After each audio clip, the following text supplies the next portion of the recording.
Welcome to this video. Today I'm going to be talking about my fork, how I broke it, and how I found this new one. So here's my fork that I broke. It's a threaded fork with a 27mm crown race thing, and it's extremely bent. I'm gonna be telling you how I broke it. So I found a spot that looked like it was gonna be a great jump, and it worked pretty well. It was really good, and when I landed, there was a really loud bang, and I thought it was the frame. So I looked all around the frame, and I couldn't find anything that looked broken. So I rode it home like normal, and the day after I washed it, and I saw that the wheel, when you turned it, it would hit the frame. So I looked at it some more, and some of the paint was chipping off of it, but I thought that was what the noise was, and it might have just been that it bent a little bit and cracked some of the paint.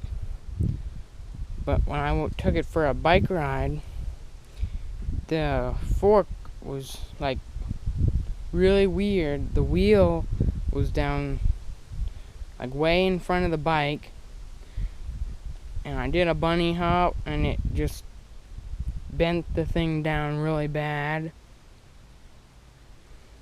And all this paint, it just came off when that happened. And so I looked everywhere online, and I could only find a couple options for what I can do to replace the fork, because I wanted to save this bike instead of getting a new one, because I like this one. So we looked online, and I found one that looked like it would work.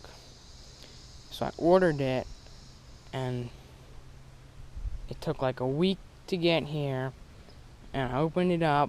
I was really excited for it, and it was a threadless fork, and I need a threaded fork.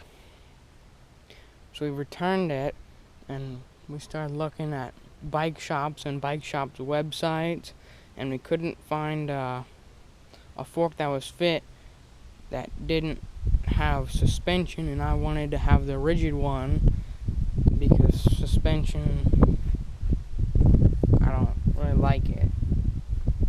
So there's this bike shop.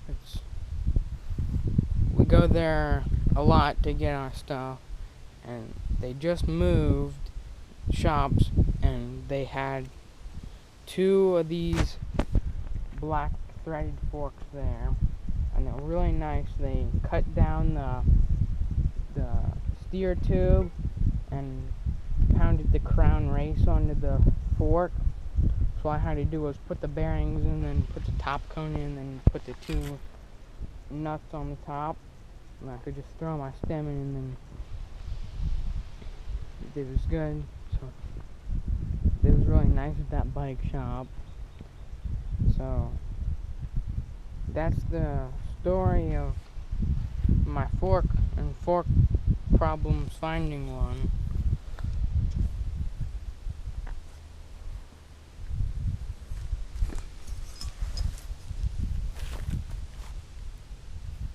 There's the fork. I don't know what that chip's from. I even looked at GT Bikes' website, and they stopped selling replacement forks. But this one looks pretty good. The only thing I'm concerned about is how much skinnier that is at the bottom, because I want it to hold up, because I don't want to break a second fork. And as soon as I got this fork, the new one, I took it out, and I tested it out with some jumps, and it held up pretty well. It just bent my wheel really bad, but just a little bit of chewing, and now it's fine again.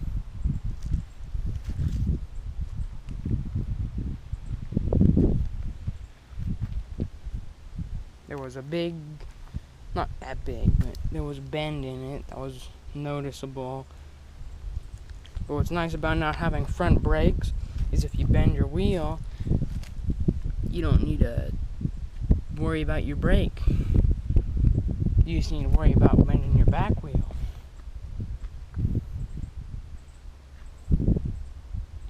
Thank you for watching this video. If you enjoyed it, please consider subscribing. I'll see you next time.